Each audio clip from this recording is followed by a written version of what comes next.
2 minutes to go. Okay. Yeah, wonderful, sir.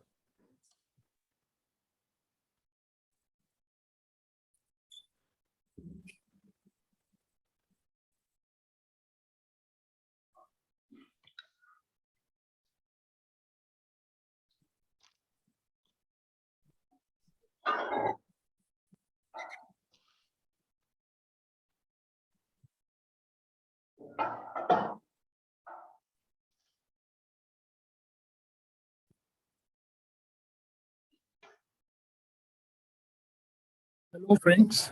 Welcome to Pune International Center and to this edition of PIC Adda, where a special guest is invited for a discussion on current affairs and contemporary issues. PIC Adda began as a closed-door event for PIC members, but over the last 2 years, most of our events have been online and open to the public. The Sri Lankan economic and political crisis is one of the most disturbing developments of recent times in our neighborhood. This is by far the worst economic crisis since Sri Lanka became independent in 1948, and there is still no sign of any abatement of the crisis. We are honored to have with us two distinguished former diplomats, our guest speaker, Ambassador Rajendra Abhyankar, and the chair for today's event, Ambassador Sudhir Devre, for this discussion on turmoil in Sri Lanka. Both Ambassador Abhyankar and Ambassador Devre are members of Pune International Center.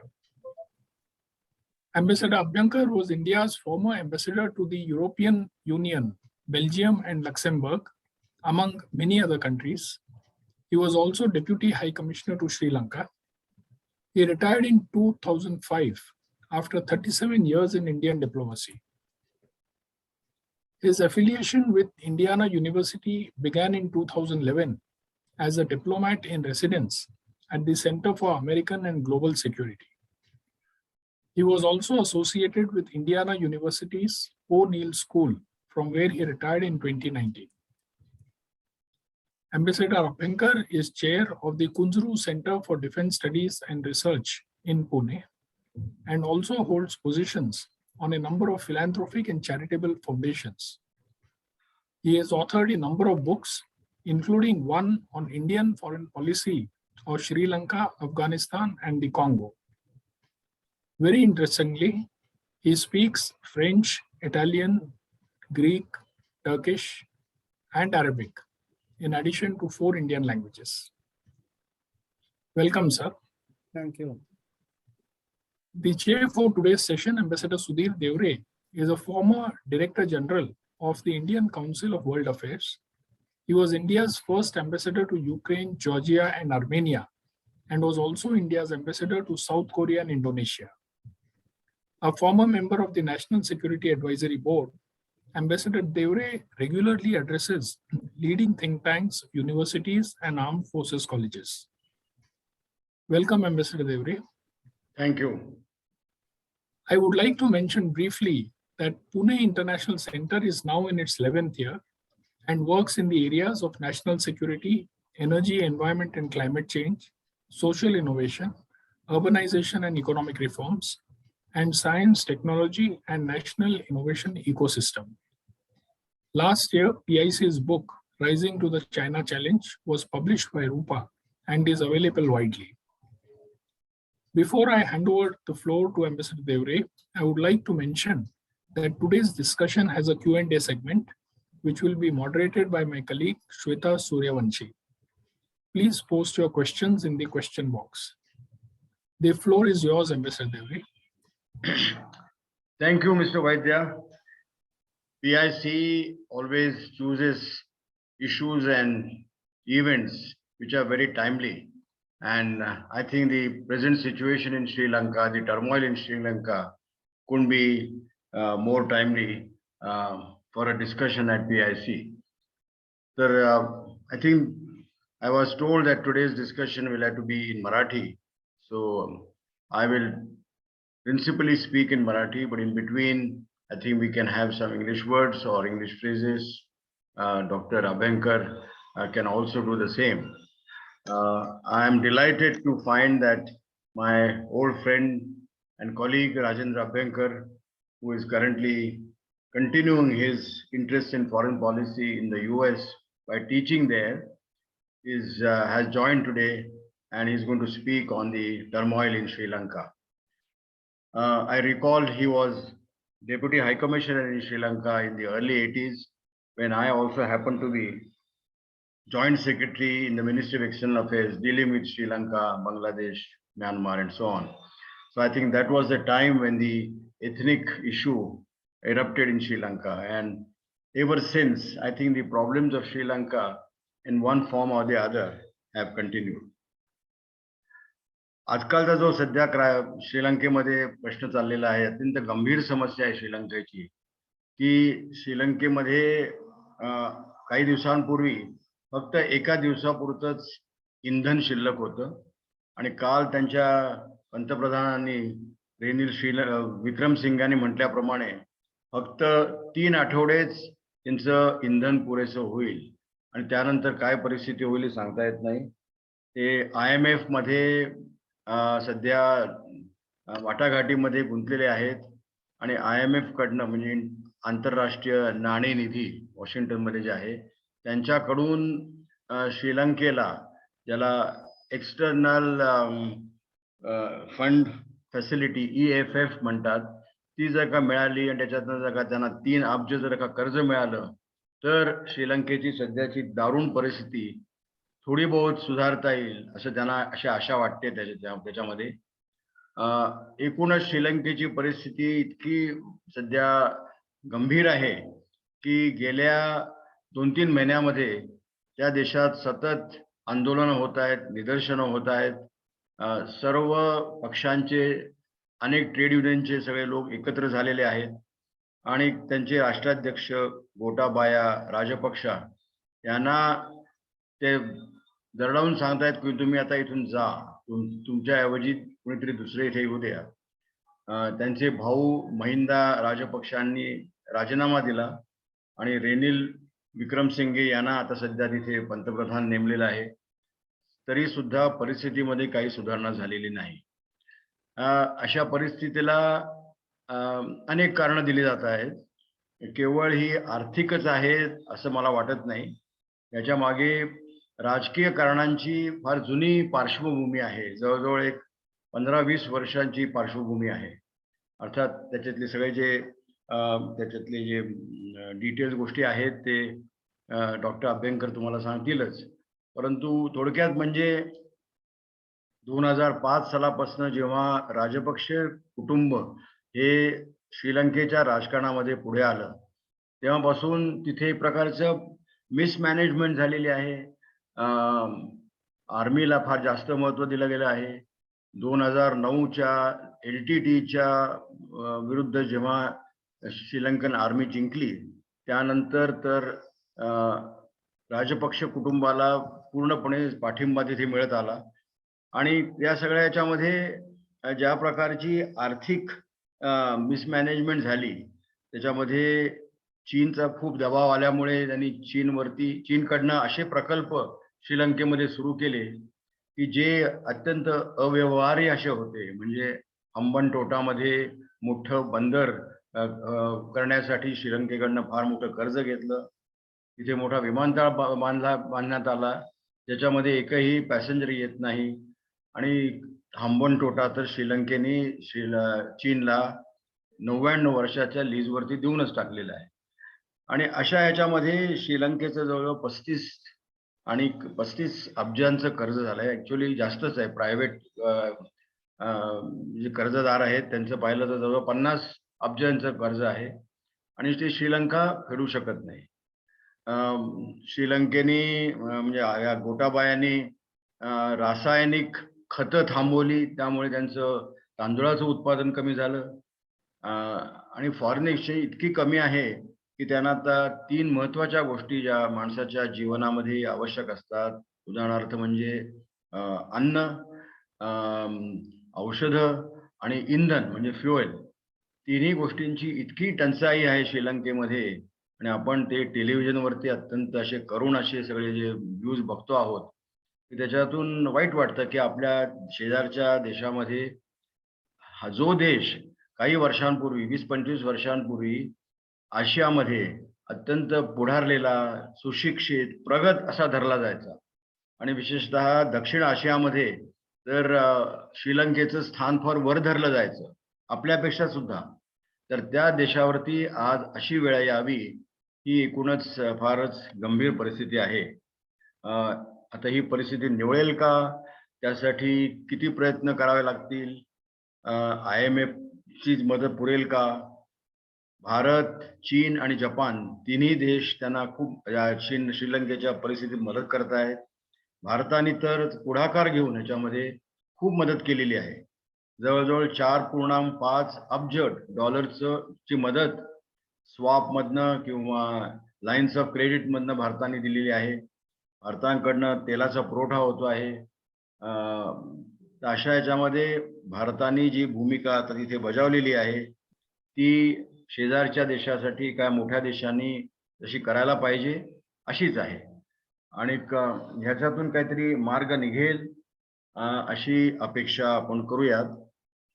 श्रीलंकेतली मी आधी म्हटल्याप्रमाणे काही 15-20 वर्षामध्ये तिथली सेना खूप प्रबळ झालेली आहे. त्यामुळे आता असं होऊ नये की या परिस्थितीमध्ये सेनेनेच त्याच्यामध्ये हस्तक्षेप करून किंवा गोटाबाया सुद्धा हे पूर्वीचे डिफेन्स सेक्रेटरी होते त्या देशाचे. तर असं कधी होऊ नये अशी म्हणजे माझी स्वतःची अशी धारणा आहे. आणि लोकशाहीच श्रीलंकेमध्ये चालू राहील. भारताने सुद्धा जी अधिकृत ह्याच्यामध्ये जी भूमिका घेतली आहे की श्रीलंका हे एक प्रकारचं लोकशाही असं राष्ट्र पुढे चालू राहील. तर अशा पार्श्वभूमीवरती ही आजची जी आपली सभा आहे ही फार महत्त्वाची आहे. कारण आपल्या सगळ्यांनाच साहजिकच आपल्या शेजारच्या श्रीलंके देशात काय चाललं आहे, त्याचे दक्षिण आशियावरती काय परिणाम होतील, भारतावरती काय होतील. कारण श्रीलंकेत जर का अशी परिस्थिती जर का अजूनच खराब होत गेली तर आपल्याकडे फार मोठ्या प्रमाणामध्ये तिथले रेफ्युजीज येऊ शकतात, तामिळ रेफ्युजी येऊ शकतात. भारतावर त्याच्यावरती राजकीय पडसाद पडू शकतात. म्हणून ह्याची पूर्णपणे चांगली चर्चा होणं आवश्यक आहे. आणि त्यासाठी आज अँबॅसेडर राजेंद्र अभ्यंकर इथे आपल्या बरोबर आहेत. ही अतिशय आनंदाची गोष्ट आहे. तर मी अधिक वेळ न घेता अँबॅसेडर राजेंद्र अभ्यंकरना आता विनंती करतो की त्यांनी याच्यावरती आपलं भाष्य PIC समोर मांडावं. Over to you Rajan. Thank you, Sudhir. Sir, I just want to make a small intervention. We can have this as a bilingual discussion in English also to make it available to the wider audience, as this is an international topic. Ambassador Abhyankar, you may speak in both languages if possible. Thank you. मी प्रयत्न करतो मराठीत सुद्धा बोलायचं, पण anyway मला जास्त तर इंग्रजीत बोलून. We can have it in English. We can proceed in English and make it available. तर माझा इंटरेस्ट श्रीलंकामध्ये झाला आधी सुरू झाला म्हणजे मी तिथे डेप्युटी हाय कमिशनर होतो 1982 ते 1984. नंतर मग मी परत 1990 पासून 1992 पर्यंत जॉईंट सेक्रेटरी होतो श्रीलंकाचा. ते म्हणजे Sri Lanka was one of the countries where I used to deal with. तर the first few comments I want to make is पहिलं की श्रीलंकामध्ये तामिळ सिनाला रायट्स हे दीज हॅव बीन सायक्लिकल, म्हणजे ते होत असतात, दर 7-8 वर्षांनी होतात. पण पहिल्यांदा 1983 मध्ये these riots also tackled Indian property आणि Indians. This was a remarkable change. हे का झालं? कारण तेव्हा जे त्यांचे विदेश मंत्री होते, he had been constantly calling me and talking about how India had done so many things to them. And this was outcome of that. 23 जुलै 1983 जेव्हा हे रायट सुरू झाले, they were unforgettable in exposing the anti-Tamil mindset of the Sinhala. It was really a revelation for me to understand the extreme violence that Buddhist Sinhalese are capable of. I mean, they're Buddhists. But what is interesting is that the same violence we have seen today, although this time it is between the Sinhalas. It's not between Tamils and Sinhalese. So this is the first thing. आणि ह्या व्हायलन्समुळे we saw the growth of Tamil militancy and the tremendous power that the LTT used, acquired, and became the most potent terrorist group in the world. LTT was responsible for the murder of Rajiv Gandhi, former Indian Prime Minister, and it was the first time that a female suicide bomber, Dhanu, was used. This was the first time. Nantar mag Arab deshanमध्ये there were a lot of such suicide bombers, most of them women. But this was the first time it happened. The one who did it was Dhanu. She was part of the Black Tigers group of the LTT. जेव्हा मी joint secretary होतो दिल्लीला, I have given evidence in the TADA court, and the Terrorist and Destructive Practices Act, Sri Perammadurla, जिथे ही हत्या झाली, including 18 hours of cross-examination on the motive for the move. Sri Lanka मध्ये, at one stage, around 1999-2000, Sri Lanka LTT controlled by force of its arms more than half of the island state. At that time, we had given advice to LTT that you should negotiate now an acceptable deal for the Tamils. पण आमचं जितकं बोलणं झालं त्याचा काही फायदा नाही झाला. And eventually, LTT was eliminated, म्हणजे physically eliminated, after 3 decades of conflict on 17th of May 2009. And who did this? This was under the presidency of Mahinda Rajapaksa. This is where it connects. That it gave Mahinda and his brother Gotabaya and Baki je sagale त्यांचे नातेवाईक आहेत आता, unbridled power over the people of Sri Lanka. And it left the Tamil issue basically unresolved. Current what happened with the elimination of the LTT was that they got victor's justice, meaning take what we get, we are not going to negotiate. So the current crisis, I want to speak about it in 3 broad elements. First, the continuing and undaunted protests by the people against the Rajapaksa government. Second, the tepid response of the international community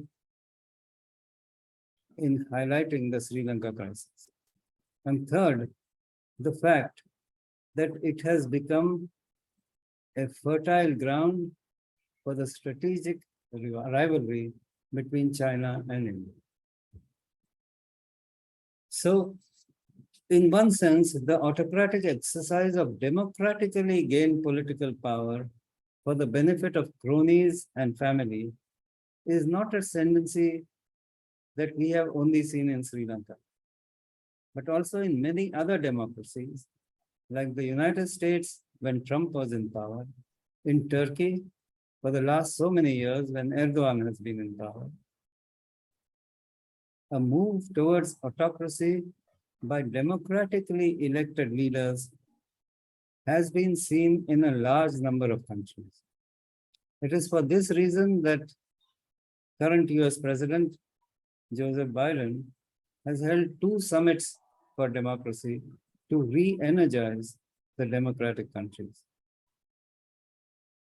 The unbridled abuse of their power by the Rajapaksa family has seen Sri Lanka face an economic crisis, as Sudhir said, not seen since the independence in 1948.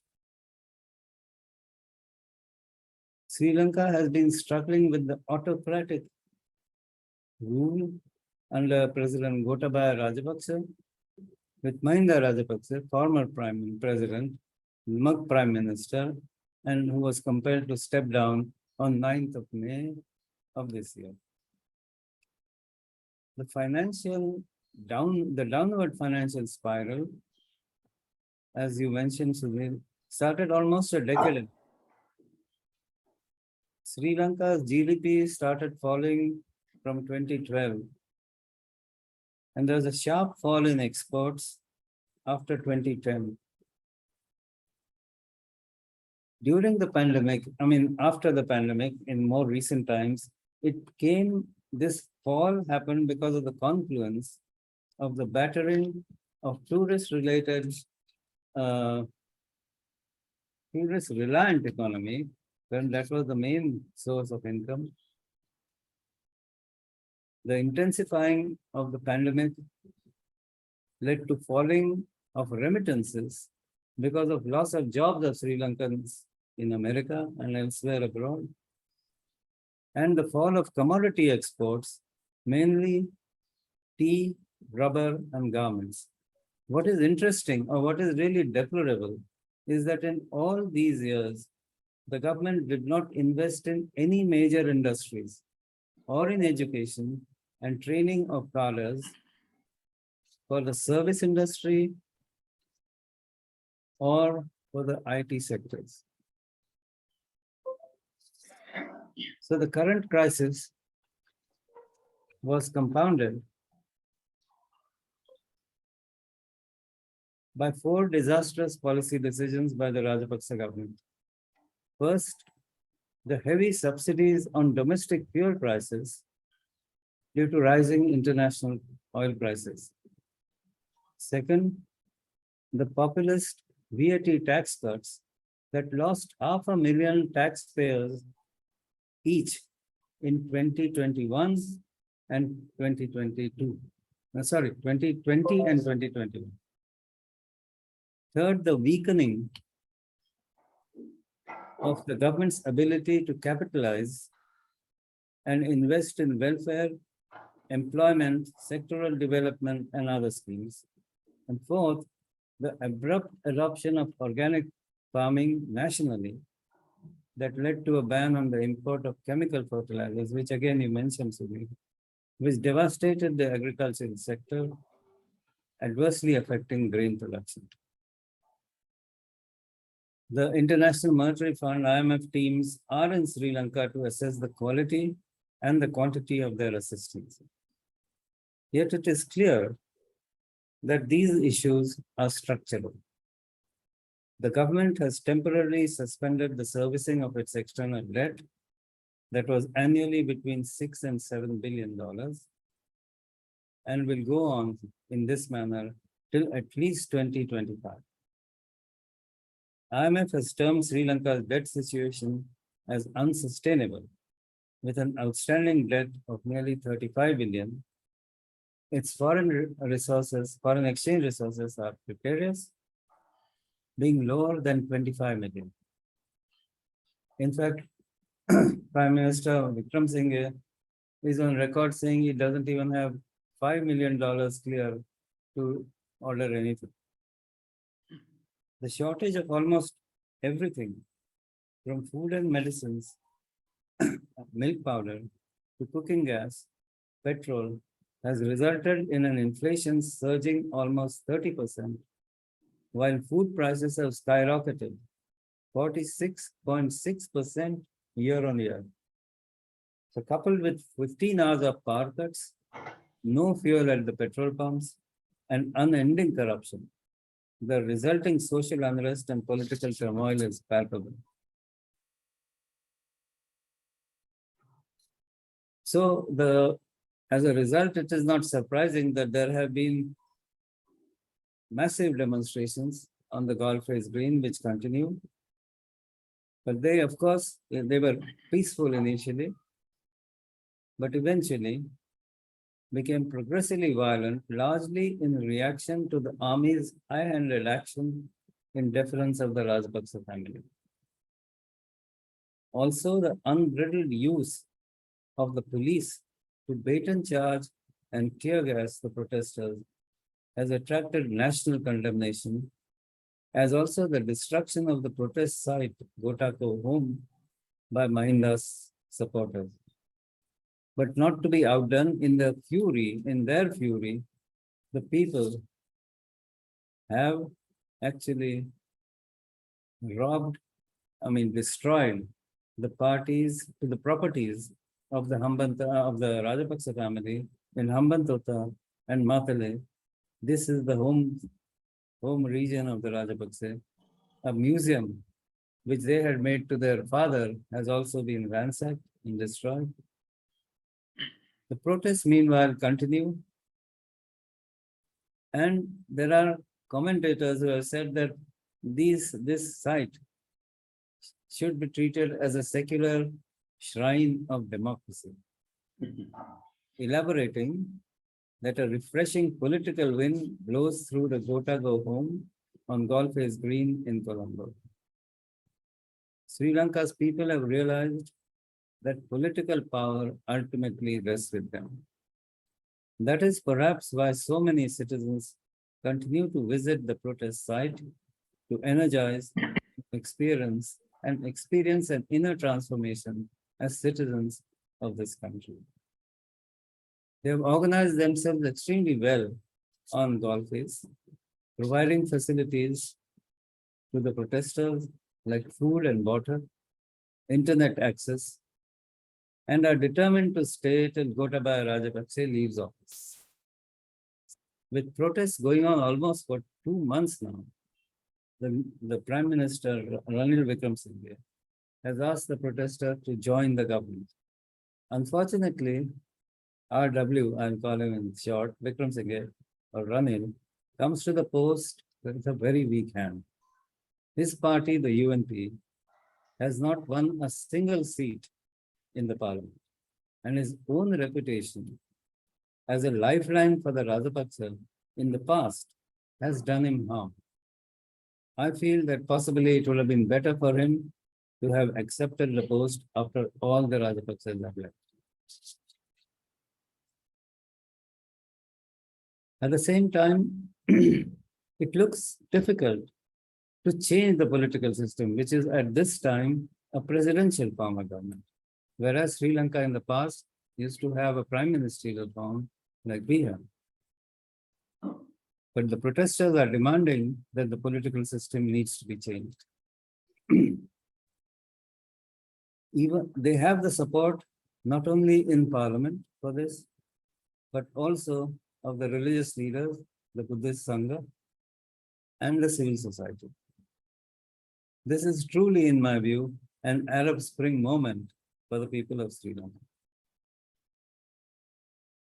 But the family control of the instruments of state, ethnic alienation, because in all these years, not only have the Tamils got any kind of devolution of power, but there has been a growing alienation of the whole community. And the extensive corruption of the family has destroyed the cohesion of the state and adversely affected the stability of the regime. Gotabaya now has said that he will serve out the remaining 2 years of his term, but will not stand for election again. This puts paid to the possibility that he would resign, unless under these circumstances, and it is doubtful if it can be achieved, that he can be impeached, the only constitutional way that he can now be removed. Emergency has been declared off and on, adding to the tremendous power of the Sri Lanka army, which it gained from 2005 onwards, and particularly after the elimination of the LTTE. It has become a player, the army has become a player in the current matrix and remains firmly behind the Rajapaksa. Unless, as happened in Egypt, the army becomes an impartial arbiter.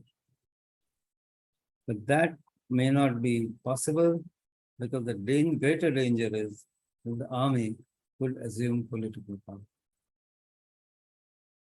The reaction from the international community, unfortunately, has been very apathetic.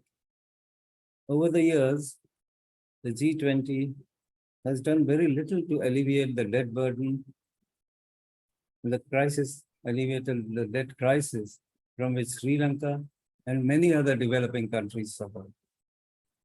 Sri Lanka has recently defaulted on the entirety of its foreign debt, amounting to about 51 billion, due to an acute shortage of foreign exchange. With the economy in a bad state, it is evident that there is a high risk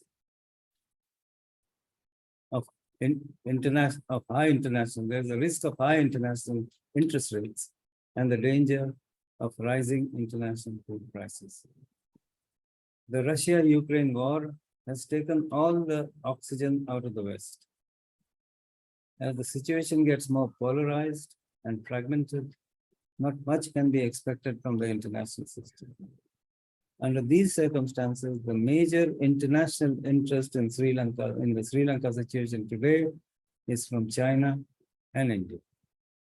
So let us see what China has done so far before we talk about what India should do or has done. China has been involved in more than 50 projects in Sri Lanka, though their nature and execution is alarming. There are projects like the Matale Airport, where there is no revenue and there are high requirements for return of the debt. Hambantota Port and Colombo Port City have both been, as you mentioned, so they've given on 99-year leases.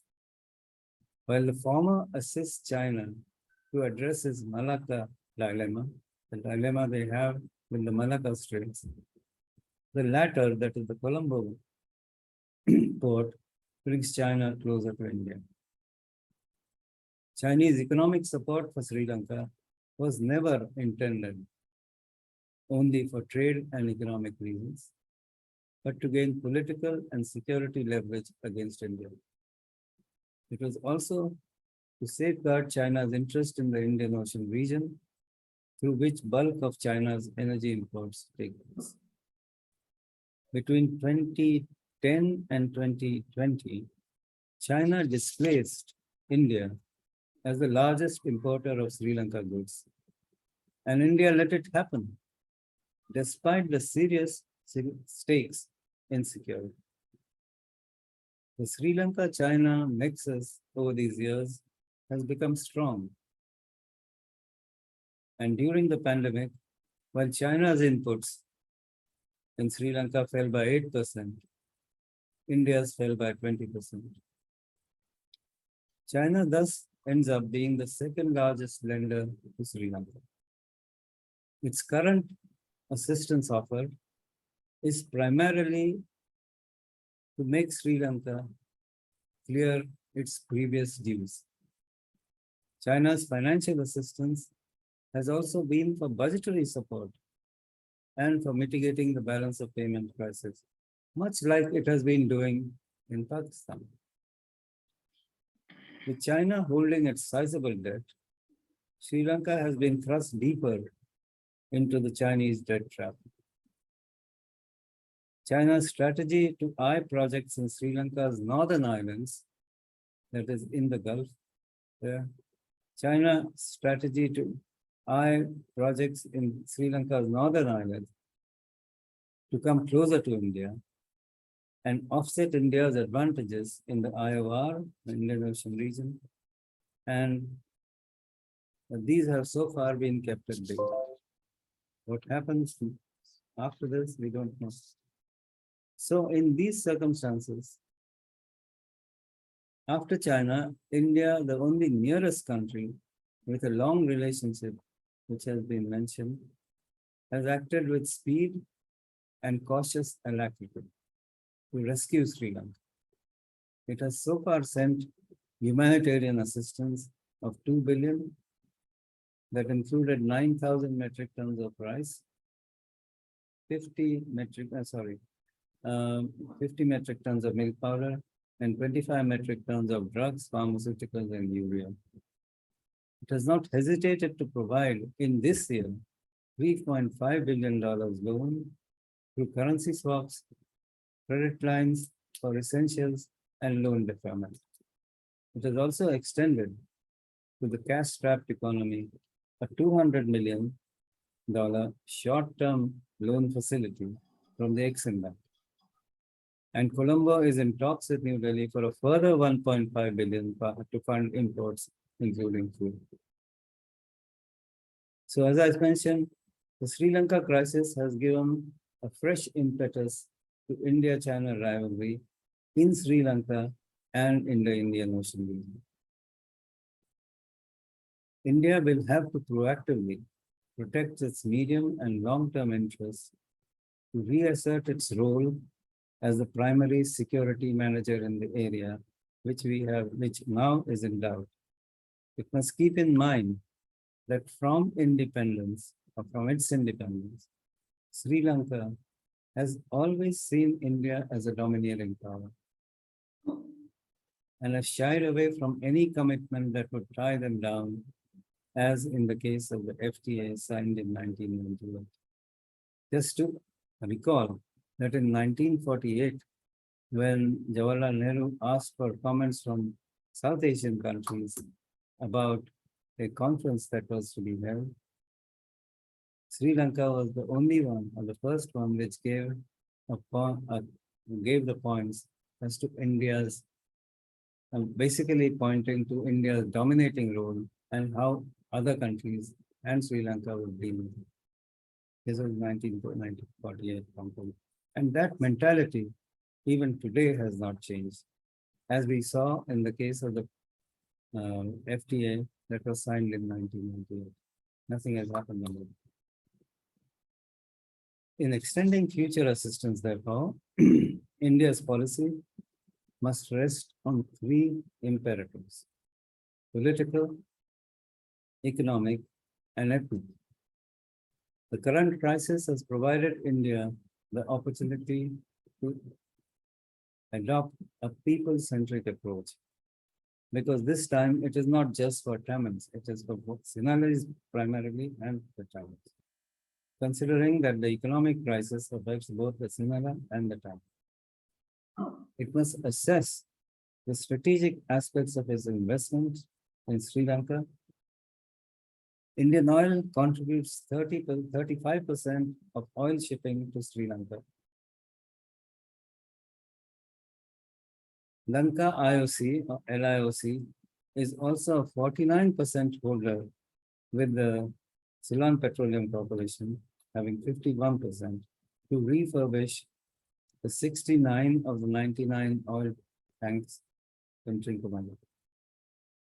Once it is signed, it will realize one of the clauses of the annexure to the India-Sri Lanka Accord of 29 July 1987. So you can see these oil tank farms which were made by the British under Mountbatten, because Sri Lanka was the headquarters of the Southeast Asia Command. The 100 tanks of 100,000 liters will take 100,000 liters each. We have the first attempt by Sri Lanka to do this was before 1987. And when the India-Sri Lanka Accord was signed, one of the clauses said that India will develop this. It has, of course, not happened for all these years, but now hopefully we will be there. But I wonder if any one of you saw that the Sri Lanka minister for oil and so on has said he's going to now go to Trincomalee and plant Sri Lankan flags to show that they have 25% share in refurbishing that. Anyway, whatever that is, I hope the agreement goes through, because the tank farms are a very valuable assets for us also. India needs to safeguard its interests vis-a-vis China in Sri Lanka and the IOI. While Indian military intervention in Sri Lanka through the IPKF did not go well, its role was crucial in getting the 13th Amendment to the Sri Lanka Constitution to devolve political power to the Tamils. The 13th Amendment remains unimplemented. And even today, the Tamils will continue to look to India for settling this matter. India also has as in this context, I should say that in a recent visit of Foreign Minister Jaishankar to Sri Lanka, to Colombo, he was told that they are doing something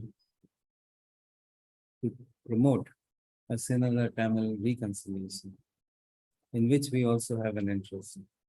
And of course, the age-old issue of the arrest of Indian fishermen in the Gulf of Turmoil still goes on. I think 8 fishermen were arrested when Jaishankar was in Colombo.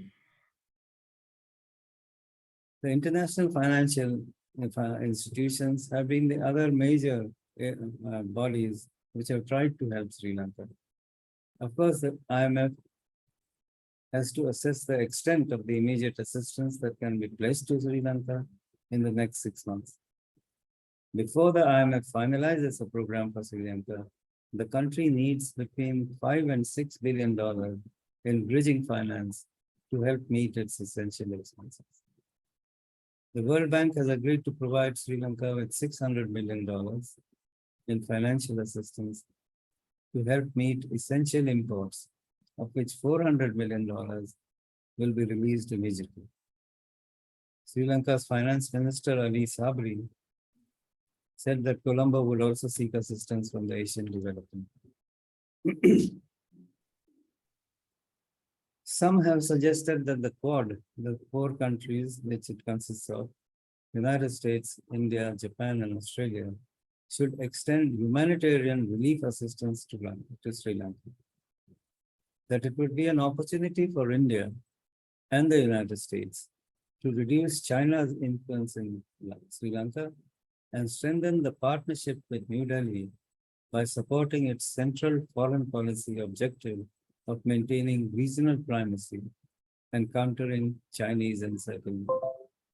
It is, of course, very doubtful whether the US would actually be interested to do this for the simple reason that they have been greatly disappointed by our neutral position on the Ukraine-Russia war. Yet, what is happening in Sri Lanka is an opportunity to change Sri Lanka's China-oriented foreign policy and bring it within the global rules-based order, and highlighting more objective and prudent financial standards, moving away from the Chinese opaque high-interest loans and unprofitable projects. This recalibration will also enable Sri Lanka to access funding from multiple channels and establish Sri Lanka's commitment to the Indo-Pacific, which has not been clear so far due to its tilt towards China. Sri Lanka, on its part, has the opportunity to re-embrace the democratic values lost due to the autocratic turn under the Rajapaksa family. It is, in this sense, a fit candidate to benefit from President Biden's initiative for democracy renewal, announced as a follow-up of the Democracy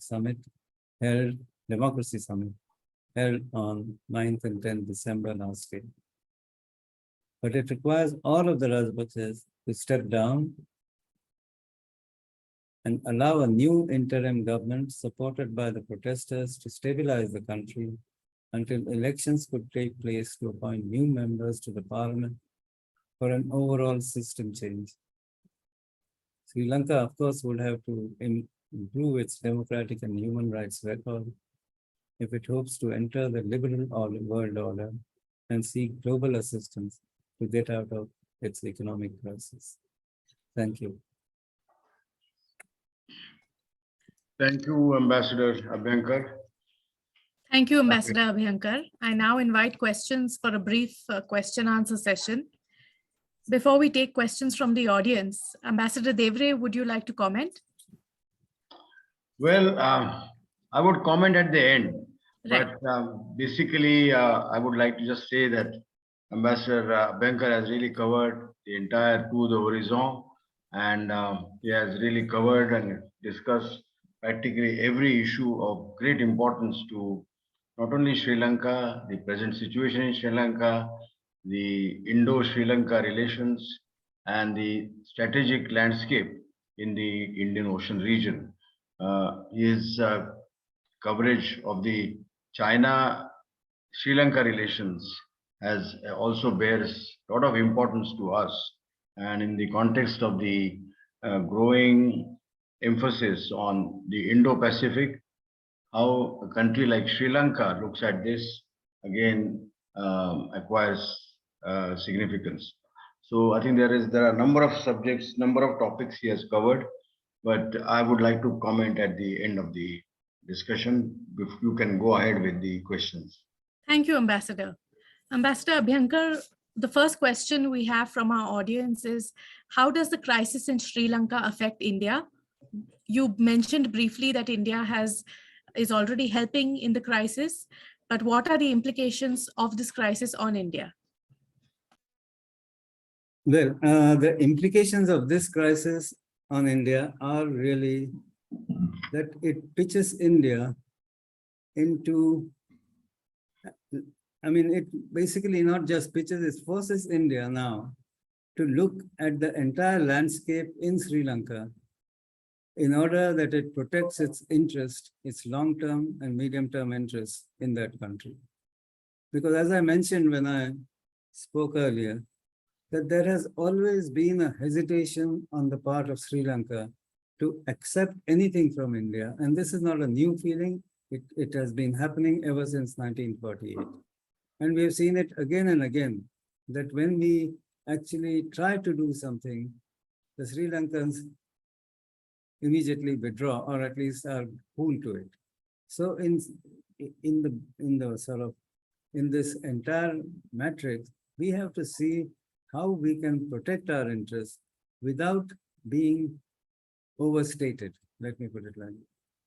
So that's what really, because directly we cannot afford to ignore what is happening in Sri Lanka.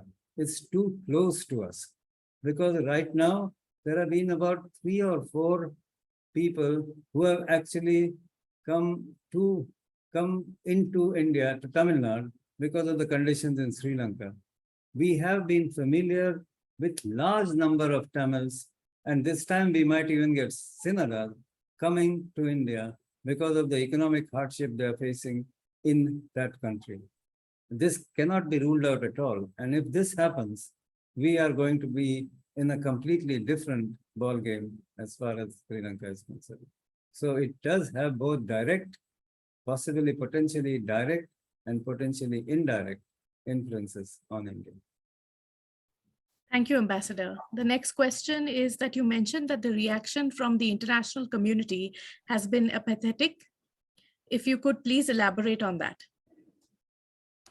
Well, I said it is apathetic for the simple reason that not much has come from the international community. I'm not talking of the international financial institutions. The IMF and the World Bank have done and are still doing whatever they can. But the international community, by and large, has not responded in such great measure. Firstly, because its entire sort of horizon is limited with what is going on between Russia and Ukraine. So most of Europe and certainly the United States are all involved with that. So Sri Lanka has taken a backseat in this. And it is therefore, even if it had not, I still feel that the extent of Chinese involvement in Sri Lanka would still have made it necessary for India to also do whatever is required to ensure that our long-term interests are protected as far as not just Sri Lanka, but the entire Indian Ocean region is concerned. So apathetic because of all these reasons, and that is what I mean. Thank you for that engaging discussion, Ambassador. I now request Ambassador Devre to deliver his concluding address. Are there any other questions?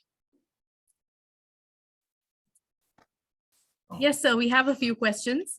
You Since can time, ask them. Yeah, we have we have time, I time. think. Yes, Please I go can ahead. ask a few. Ask Yes. him. Ask the speaker, a few more questions. Yes. A few students from Pune want to know Yeah. what is the way out for Sri Lanka in this crisis? The way out for Sri Lanka is, as I mentioned, whether actually the presidential system can be changed at this stage, we do not know, because there are sort of reasons on both sides why it will be difficult. But for Sri Lanka, and again, it is difficult to say whether necessarily a presidential system is bad and a prime minister system is good, because we have seen successes on both and we have seen failures on both. So that is the difficult thing. It is only for the Sri Lanka people to decide, do they want to continue with the presidential system even after Gotabaya Rajapaksa leaves, or do they want to actually go back to the prime ministerial system, which Sri Lanka has had ever since its independence in 1948. So that is a matter entirely for the Sri Lankan people. That is the political side of it. On the economic side of it, I think the country has been so badly mulcted, meaning so much has been pulled out of the country by the Rajapaksa family, that it's really difficult to decide where should the people start to do this. And the people can only elect certain leaders, or maybe who will become leaders, who can do this. Whether Prime Minister Ranil Wickremesinghe is the man of the moment or not is a little doubtful in my mind, because of the various negativities he suffers from. But it's possible that one of the others in the parliament would meet the requirements, because a people can only work through a government. So this is the thing. And the primary requirement, which probably Ranil will be able to manage, is how do you get first out of this economic hole that Sri Lanka has dug itself in. So I think that's what I can say. Another question we have is, how long do you think the president will be able to hold on? And with that, do you believe that the current government will be able to bring back economic stability? Well, I think the two questions are actually related, because unless Gotabaya goes, but as I mentioned, now we are left. He has said he doesn't want to leave till his 2 years are left, finished. Unless there is some goodness in the man and he actually leaves on his own, we are stuck. The Sri Lankan people are stuck with Gotabaya for 2 more years. It means that how much of power can be reasserted or can be taken by the Prime Minister, by Ranil, from the Parliament. I believe that the Parliament will be ready to do that, regardless of the presidential system. I think that has to be the first thing that needs to be done. And so that Ranil, whatever his other negativities, has sufficient power to pull this country out of the economic crisis there. We have a question from Mr. Pradeep Nair. He asks, in the present crisis, what can India do to gain advantage over China in Sri Lanka? Well, I think there's a lot India can do, because the Sri Lanka, the Sri Lankan people have themselves realized, and I'm sure by now the Sri Lanka government, other than the Rajapaksa, would have realized the high costs they are paying for the tremendous amount of loans that they have taken from China, and from the very easy terms on which they have made certain parcels of Sri Lanka's land, like in Hambantota, Colombo Port, important crucial parts of Sri Lanka, which have been just handed over to the Chinese for the next 100 years, 99 years. So I think that is the most important thing, that the people also now realize that this is. So in these circumstances, I think that they see in comparison that Indian assistance to them has never ever been so self-serving. I mean, nobody gives money for free. Let's get that. We also have an interest in Sri Lanka, but it has never been such on the scale that the Chinese have done in Sri Lanka. And the Chinese have done exactly the same in Pakistan. Pakistan also is in complete hock to the Chinese. They're in complete debt. The Chinese have even got their army there because of the port that they're making. So at least it's not reached that point. But I think we have to emphasize these as part of our entire effort to maintain our space in Sri Lanka, I mean, politically speaking. Thank you. We have a question by Mr. Bhaumik Mathur. He asks, has India over the decades taken enough steps for economic integration with Sri Lanka, which can bring the two countries more closer and ensure common prosperity? You know, this, I should like to say that this kind of a question has been asked for a long time. There is no reason and no way that Sri Lanka will want to become a part of the whole Indian state. And I don't think India would want Sri Lanka to become a part of the Indian state. I think that is just beyond, I mean, it will not be acceptable to any Sri Lankan, not one. Even the Sri Lankan Tamils, by the way, they are not going to accept. And so this is a question which, in my view, is a non sequitur. It doesn't really happen. It's not going to happen. And India is not even going to try to do anything like this. Right. We have one more question from an anonymous member online who asks, what was the reason for Sri Lanka preferring to get close to China rather than India? Well, the reason is very simple. Most of the countries who have got closer to India are, I mean, it goes back in history that around India are all smaller countries. Not one of them is bigger in terms of GDP size or any other size than 15% of what India is, not even Pakistan. So they have always been at, I mean, their own sense has told them that we need to be closer to some other country. And China was most readily available with a number of goodies that they were offering them, projects they were building, loans that they were giving. The Belt and Road Initiative of the Chinese has been used exactly for this, not just in South Asia, but all across Europe. They're prepared to offer money, they're prepared to offer projects, they're prepared to offer technology. So this is the reason why we see what is happening and why we see the constant, because the Chinese have a very clear perception. As far as Europe is concerned, initially they felt that Europe will apologize to them for all the miseries they inflicted on the Chinese when China was divided among all these countries. It has not happened. And they've realized that Europe is of no concern to them militarily, politically, or in any other way.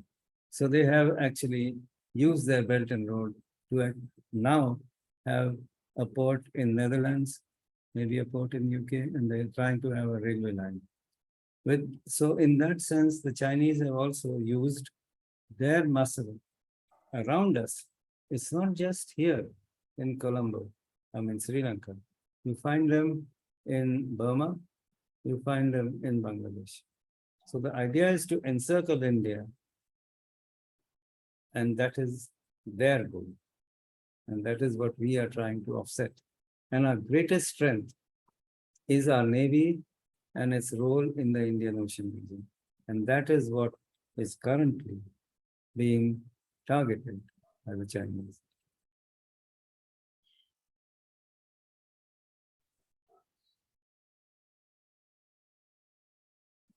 Oh, I can't hear you. What happened? Yes. Hello? Vishwaka? Sir, there's a question from Mr. Sadashiv Kulkarni Yes. that IMF aid will not come without demands for structural reforms. Without public support, it will be difficult for the government to implement them. How can they implement these reforms with citizens already on the streets? You're right. I mean, he's right. That if the IMF gives them loans, they are going to impose a certain system in terms of what they expect. So the loans are not for, I mean, the loans have to be paid back, but there are certain IMF conditions. And at the moment, I think even if Gotabaya Rajapaksa stays as president for the next 2 years, he has no choice but to accept whatever imperatives the IMF demands in order to make that money available. And IMF money has been used in many countries for restructuring the currency, because I think the Sri Lankan currency also will need to be restructured. The banks will have to be again looked at and seen which is solvent and which is not solvent. So there's a lot of work that has to be done. And I do not see how Gotabaya Rajapaksa can ever say no to this. And Ranil Wickremesinghe, of course, fully understands the various implications. So I mean, it will be difficult, but I don't think there's any problem in this. And it is right that the IMF will not give any money without conditions. Right. My apologies for that brief moment there. I was facing some technical issues, sir.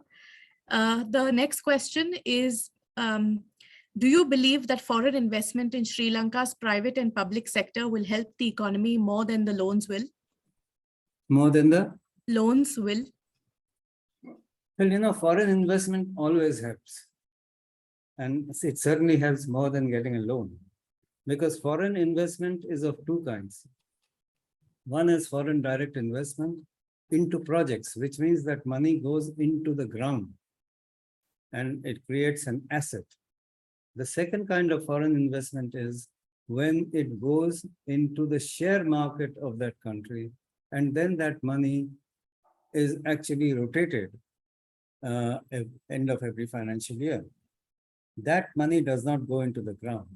That money which goes into the stock exchange of the country is made only for quick monetary gains. Now, in the current economic condition of Sri Lanka, I doubt whether there would be any opportunity to go into the stock market. I think maybe the stock market is also closed. And nobody would have anything to actually gain from making a quick round trip of the money. As far as projects are concerned, as far as foreign direct investment into, of course, it would be perfect if that could happen. But that can only start flowing in once there is a sense among the international community, at least the private business community internationally, that the country is on the mend. And that is the most important thing that Mr. Ranil Wickremesinghe has to do, that he has to take steps which will make it clear to most of the people around the world that, okay, the country was in a bad form and they are now trying to, I mean, there has to be a visible effort seen through figures and so on, that the country is on the mend. In that case, slowly the foreign direct investment into projects will start coming in. And in fact, there is an advantage in foreign direct investment coming in from other countries than China, because not only will it sort of mitigate the burden, mitigate the situation once if China pulls out, which I doubt, but it will also diversify the range of investors in Sri Lanka, which will be good for the country in the long run. Right, sir. And our last question is, which sector do you think is most promising in terms of helping the economy to recover? I think what in my mind is most promising are what they're called greenfield projects are in the area of industry that is not based on Sri Lanka's natural exports, which is, as I mentioned, rubber, tea, Those are the exports. It should be it, and they need it. They need basic industries which will create some value and also create some assets for the people of Sri Lanka. Thank you for Which that the engaging Chinese are not discussion. doing. Okay, thank you. Thank you. I would now request Ambassador Devre to please give his concluding address. Thank you very much. Well, looking at the situation in Sri Lanka at the moment, which was very comprehensively discussed by Ambassador Banker, I tend to think that this is the kind of,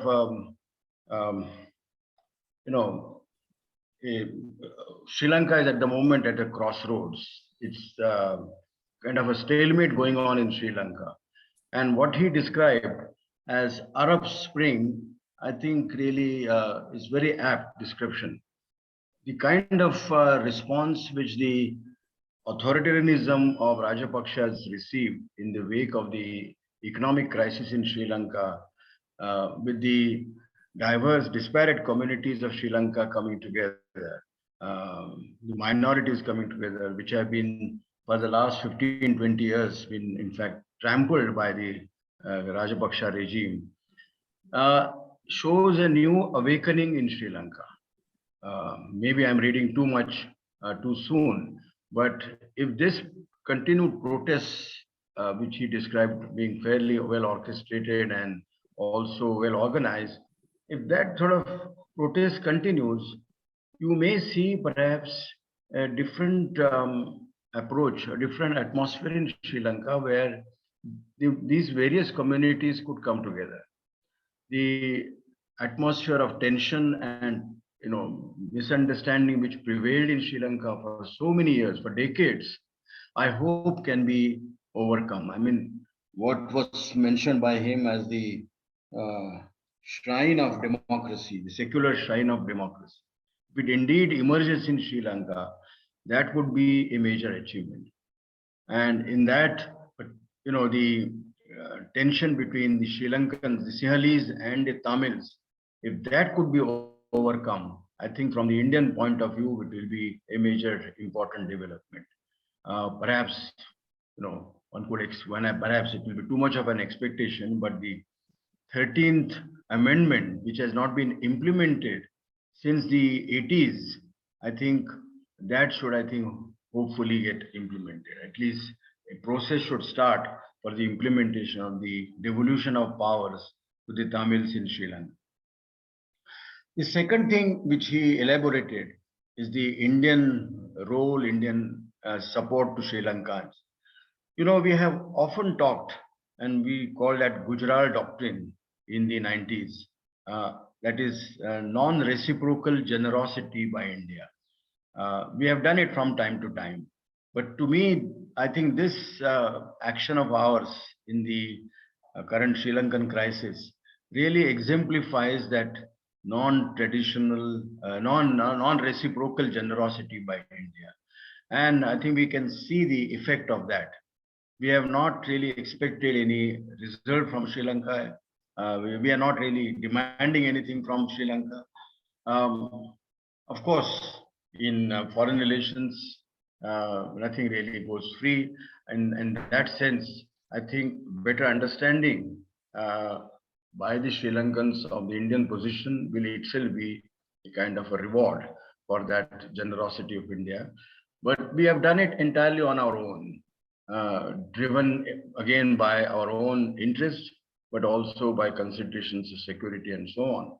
And when we talk of a security provider in the Indian Ocean region, I think this act of ours really stands by that assurance which we often refer to.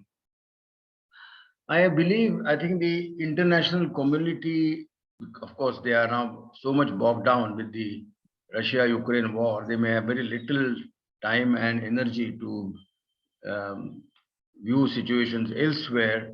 But G20 currently meets in Indonesia, another Indian Ocean country. They have to necessarily give more attention to the global South, which has been sadly much neglected.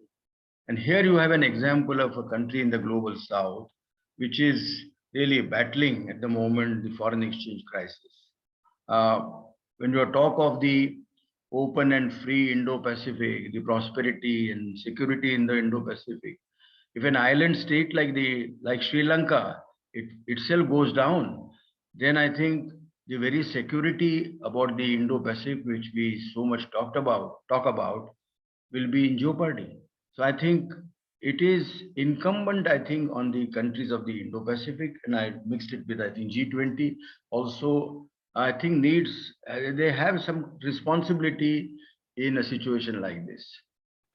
I believe there are 35 countries on the list of the World Bank which are currently in debt trap. Perhaps many of them are in Africa. But here you have a country which is very clearly an example at the moment. So I think international community, their attention needs to be shifted to some extent to Sri Lanka, because this crisis can have very serious repercussions. It will have military and strategic repercussions, human repercussions. Exodus of refugees from Sri Lanka into India and elsewhere, I think, will not be acceptable to many countries, particularly us. The point he made about China's, I think for many years we saw the accent of the ascendancy of the Chinese in our neighborhood. We call what we call the string of pearls strategy of the Chinese. They have been building ports around Indian Ocean, be it Burma, Bangladesh, Pakistan, Sri Lanka, and so on. And India was responding, but perhaps not as forcefully or assertively as was considered important and necessary. I think this situation where the Sri Lankan themselves, including the ruling family of the Rajapakshas, see what the Chinese loans have done to this country's economic situation, perhaps could see a sense in trusting India much more. And I think the kind of access which was given to the Chinese, unbridled access, would be also perhaps limited. We have therefore a very difficult situation in our neighborhood. We must support in full to the resolution of the situation. I think whatever India could do multilaterally also at the level of IMF, World Bank and elsewhere, I think we should do it. Investment wise, I don't know whether any Indian companies would at the moment venture to go into Sri Lanka, but I think it may be worthwhile because we already have sizable presence there in Sri Lanka, and that can be further expanded. But I think this is the timing which we should not really lose sight of. I think this is a very crucial hour for Sri Lanka and for India as a whole.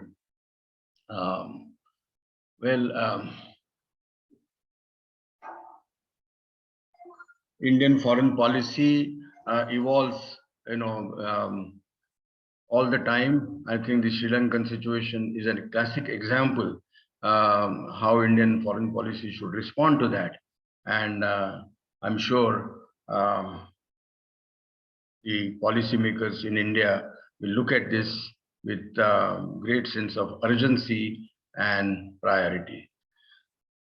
I would like to thank Ambassador Abhyankar for sparing his time today, joining us here at the PIC and giving us the opportunity of his personal knowledge and insight into Sri Lanka, its politics, its economics, its international profile, the broad range of issues that Sri Lanka faces, and making us even more aware that Sri Lanka, as a neighbor of ours, today calls for close scrutiny and attention. Thank you very much, Rajan. I think this has been a very important and useful exercise for all of us.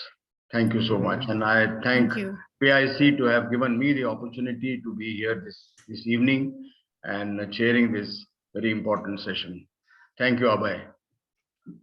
And Shweta, thank you. Thank you. Thank you, Ambassador Devre. On Thank behalf you. of Pune International Center, I extend a hearty vote of thanks to our chairperson this evening, Ambassador Sudhir Devre, and our speaker, Ambassador Rajendra Abhyankar, for this very insightful discussion on Sri Lanka. We wish to extend a special thanks to our founder trustee, Mr. Anil Supnikar, for helping us organize this event, and to Team PIC for back-end support. Thank you to our lovely audience for their questions, which enriched the discussion. With that, I invite you to our next event, a discussion on the book, West Asia at War, Repression, Resistance, and Great Power Games by Ambassador Talmiz Ahmad. Ambassador Gautam Bambawale, Trustee PIC, will be the chairperson for this event, and Professor Alvite Singh, Assistant Professor, Symbiosis School of International Studies, discussant. This event is on Saturday, 11th June from 6 p.m. to 7:15 p.m. and the venue is Sumant Mulgaonkar Hall, ICC Tower, Senapati Bapat Road, Pune. Thank you, everyone. Have a lovely evening. Thank you. Thank you. Thank you. Thank you.